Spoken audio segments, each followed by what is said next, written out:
Hello students, मैं दिनकर आप सभी का स्वागत करता हूं अपने YouTube channel competition classes bye Dinkar sir में। उम्मीद करते हैं आप लोग अच्छे होंगे और आपकी तैयारी अच्छी चल रही होगी।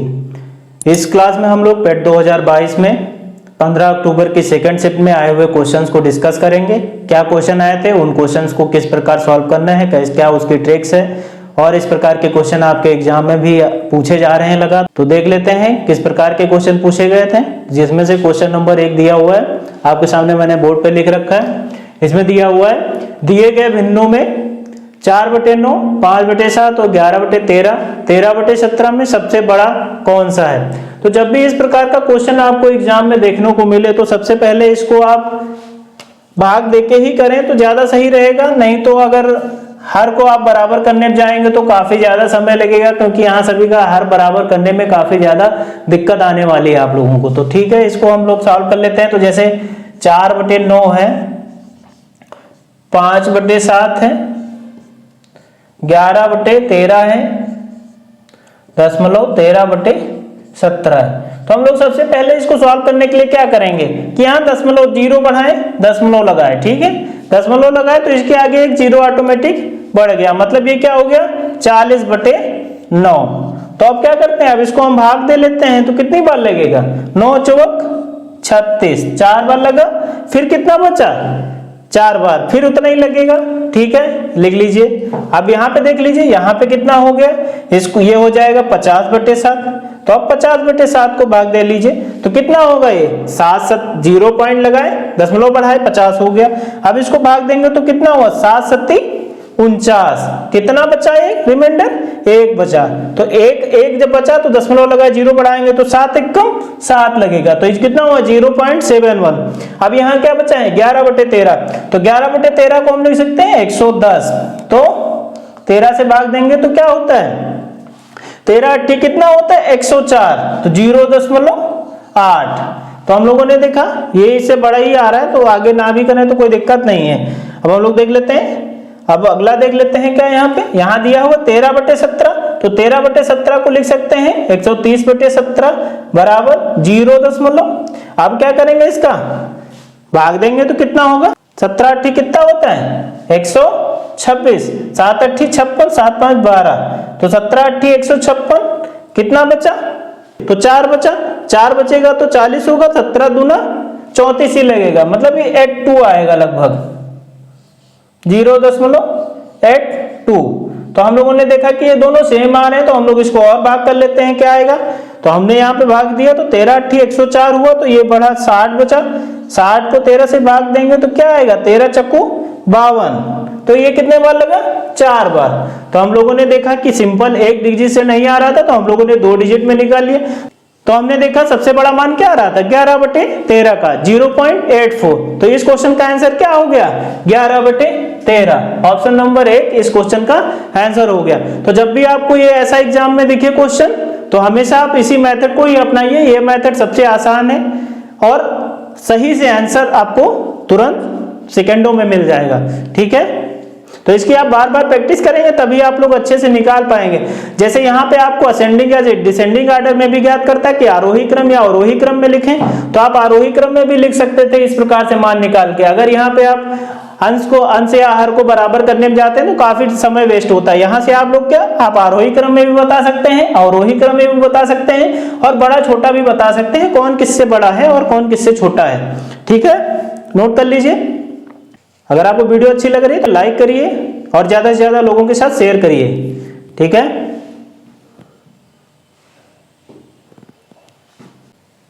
अब हम लोग देख लेते हैं क्वेश्चन नंबर 2। क्वेश्चन नंबर 2 में क्या है, 2.1 का क्यूब प्लस 5.8 का क्यूब अपॉन 2.1 का स्क्वायर माइनस 2.1 इंटू 5.8 प्लस 5.8 का होल स्क्वायर। ये आप लोगों को मैंने प्रीवियस लेक्चर में भी बता रखा है कि ये फॉर्मूले बेस्ड क्वेश्चन है जो लगातार आपके एग्जाम में पूछे जा रहे हैं। ए क्यूब प्लस बी क्यूब फॉर्मूले पे बेस्ड एग्जाम में हर शिफ्ट में लगभग अभी तक 6 शिफ्ट हुई हैं। 6 शिफ्टों में लगभग 4 से ज्यादा में अब ये इस टाइप का पैटर्न आया हुआ है। तो आप लोगों को इस पैटर्न को आप लोगों को याद करके जाना है, मतलब आप रट लीजिए, समझ लीजिए इस पैटर्न पे क्वेश्चन आपके शिफ्ट में आने ही वाला है। तो इस फार्मूले को आप याद कर लीजिए। A cube plus B cube क्या होता है, A cube plus B cube होता है A plus B into A square, अगर यहाँ प्लस है तो यहाँ क्या हो जाएगा minus A B plus B square. ठीक, अगर यहीं पे A cube minus B cube होता तो क्या होता है यहाँ पे A minus B A square, और ये माइनस की जगह यहाँ प्लस हो जाता। ठीक है, अब इसी फार्मूले को बेस पे इसी फार्मूले के बेस पे ये क्वेश्चन दिया हुआ है। ये क्वेश्चन कैसे दिया हो देखिए, मैं इस फार्मूले को बनाता हूं इसी बेस पे। ये क्या है प्लस में है तो ए क्यूब प्लस बी क्यूब लिखा ऊपर, नीचे क्या लिखा, इस चीज को उठा के यहां कर दिया तो कितना है A square minus A B plus B square, तो इसका मान कितना है ए प्लस बी है। तो आप लोगों को ये फार्मूला हमेशा याद रखना। और एक फार्मूला और है, A square minus B square बराबर ए प्लस बी और ए माइनस बी। इसी प्रकार ए माइनस बी का whole square, A plus minus B का होल स्क्वायर बराबर क्या होगा A square plus B square plus plus minus 2ab। ठीक है, इन फॉर्मूलेज को आप याद कर लीजिए। इस पर बेस्ड क्वेश्चन लगातार आपके पेट एग्जाम पूछे जा रहे हैं। ये क्वेश्चन इसी पैटर्न पे आधारित हो गया। देखिए यहाँ ए क्यूब है, ये बी क्यूब हुआ, ये क्या हुआ ए स्क्वायर, ये यहाँ पे क्या हो गया ये ए हो गया, इसको मान लीजिए बी हो गया। तो यहाँ क्या दिया है, ये क्या हुआ यहाँ पे ए स्क्वायर हुआ, ये क्या हुआ ए बी दिया हुआ है, ये क्या दिया हुआ है बी स्क्वायर दिया हुआ है, यहाँ पे क्या है प्लस दिया हुआ है। तो यहाँ क्या हो जाएगा प्लस, यहाँ क्या है माइनस, यहाँ क्या प्लस। तो हमने देखा ये वाला सेम यहाँ पे देख लीजिए, यही वाला फार्मूला आपका बन के आ जाता है। तो यहाँ इसका मान क्या होगा a प्लस बी, तो हम लोग इसका a प्लस बी लिखेंगे तो a का मान यहाँ क्या है 2.1, तो 2.1 प्लस b का मान क्या है 5.8, तो 5.8 को जोड़ देंगे आपस में तो कितना आएगा 7.9। इस क्वेश्चन का आंसर हो गया। ठीक है, तो ऑप्शन नंबर 3 इसका सही आंसर है। ठीक है, इस कॉन्सेप्ट को आप लगातार प्रैक्टिस करिए क्योंकि ये बहुत ही इंपॉर्टेंट आपके लिए रहने वाला है पेट 2023 में भी। ठीक है, नोट कर लीजिए। अब देख लेते हैं क्वेश्चन नंबर 3। क्वेश्चन नंबर 3 में क्या दिया हुआ है, रूट 9 माइनस 4 रूट 5 दिया हुआ है, मतलब आपको वर्गमूल निकालना है इसका। तो जब भी कभी वर्गमूल के अंदर ऐसी संख्या दी रखी हो तो हमेशा पहली वाली वैल्यू का मान होता है A square plus B square. तो हम लोगों ने फार्मूला क्या पढ़ा है ए प्लस बी का होल स्क्वायर बराबर क्या होगा A square plus B square minus 2ab। ठीक है, तो जब भी कभी इस तरीके का क्वेश्चन आए तो हम लोगों को यही अपनाना है। ठीक है, ए माइनस बी का होल स्क्वायर क्या होता है A square plus B square minus 2ab, तो ये वाला पोर्शन हमेशा 2ab होगा। ठीक है, तो हम लोग इसको डिवाइड कर लेते हैं 2ab में। तो हम लोग इसको डिवाइड करेंगे तो 2ab में क्या लिख सकते हैं 2 गुणे रूट 5। ठीक है, तो ये क्या हुआ यहाँ, इसको ए स्क्वायर प्लस बी स्क्वायर लिख सकते हैं। मान लो ये ए हो गया ये बी हो गया, तो हम लोगों ने इसको ए स्क्वायर लिख लिया बी स्क्वायर लिख लिया। तो हमने यहाँ पे ए स्क्वायर लिखा तो हमने इसको 9 को क्या लिख सकते हैं ए स्क्वायर मतलब 2 का स्क्वायर, 2 का स्क्वायर प्लस 9 को हम लोग क्या लिख सकते हैं 2 का स्क्वायर प्लस रूट 5 का स्क्वायर। इसका जब खुलेगा तो ये 4 हुआ, ये प्लस कितना हो 5, मतलब टोटल कितना आया 9। तो हम लोग लिख सकते हैं इसको रूट 5 का होल स्क्वायर। अब क्या है यहाँ माइनस, हमने ये माइनस में लिखा है इसकी 2 इंटू रूट 5। ठीक है, तो हम लोग लिख लेते हैं इसको। अब क्या इसको लिख सकते हैं, इसको ये भी लिख सकते हैं, इसको ये इस तरीके से भी लिख सकते हैं रूट 5 का स्क्वायर प्लस 2 का square plus minus 2 into root 5 into 2। इस तरीके से भी लिख सकते हैं। तो इस तरीके से क्या होगा, इस तरीके से होगा रूट 5 माइनस 2 का होल स्क्वायर। इसका क्या होगा रूट, तो हम इस चीज का रूट लेंगे तो आंसर क्या आएगा रूट 5 माइनस 2। तो √5 - 2 इस क्वेश्चन का आंसर हो गया, यानी ऑप्शन नंबर 2 इस क्वेश्चन का करेक्ट आंसर हुआ। तो आप लोगों को ध्यान रखना है, अगर एग्जाम में इस प्रकार का क्वेश्चन आए तो हमेशा ये वाला पार्ट जो रहेगा a² + b² ही रहेगा और ये वाला पार्ट हमेशा 2ab रहेगा। ठीक है, हमें यहाँ पे यही फार्मूला यूज होगा, इसी पे बेस्ड ये क्वेश्चन है, आप इसको याद कर लीजिए। ठीक है, ये इस फार्मूले को और इसी कॉन्सेप्ट पर आधारित क्वेश्चन आपके एग्जाम में अगर पूछा जाए तो आप लोग अच्छे से सॉल्व करिए। किसी न किसी शिफ्ट में इस टाइप का क्वेश्चन तो आना तय ही है, तो आप लोग इसको अच्छे से प्रैक्टिस करके जाना। ठीक है, अगर आप हमारे चैनल पर नए हैं तो हमारे चैनल को सब्सक्राइब करिए और वीडियो को लाइक करिए, शेयर करिए।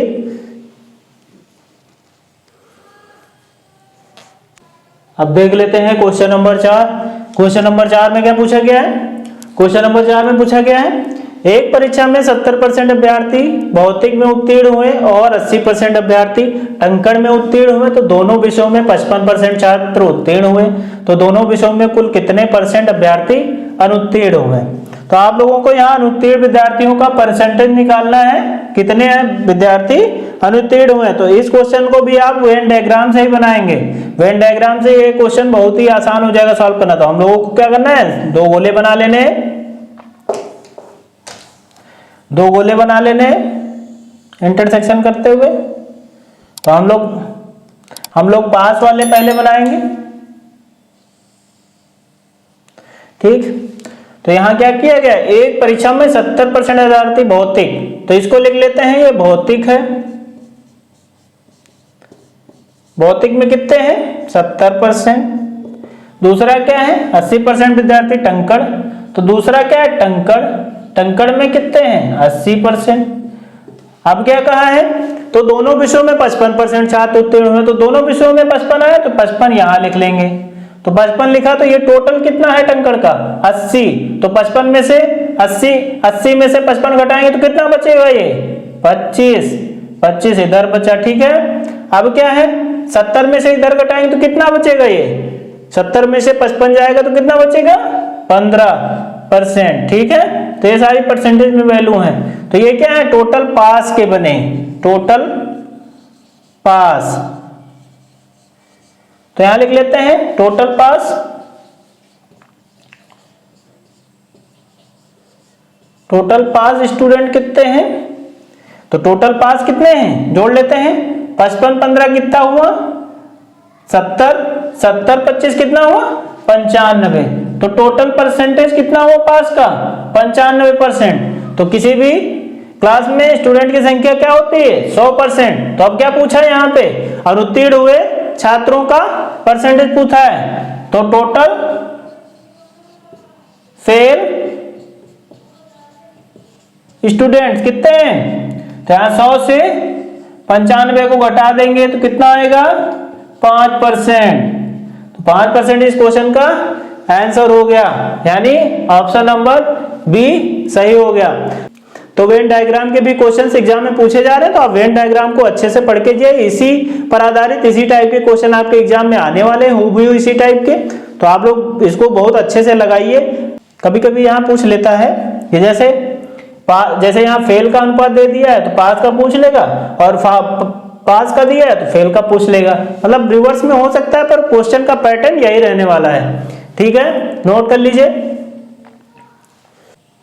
तो हम लोग देख लेते हैं आज की इस क्लास का अंतिम क्वेश्चन। क्वेश्चन नंबर 5 क्या है, क्वेश्चन नंबर 5 में दिया हुआ है 308, 125, 45, 120 और 102 का औसत ज्ञात करना है। तो पेट 2023 में भी आपका एक औसत का, एक परसेंटेज का और a³ + b³ के आधारित पर एक क्वेश्चन 100% श्योर है आपके एग्जाम में आएगा ही। तो आप इस तरीके के क्वेश्चन को आप अच्छे से प्रैक्टिस कर लीजिए। तो औसत क्या होता है, तो औसत बराबर क्या होता है,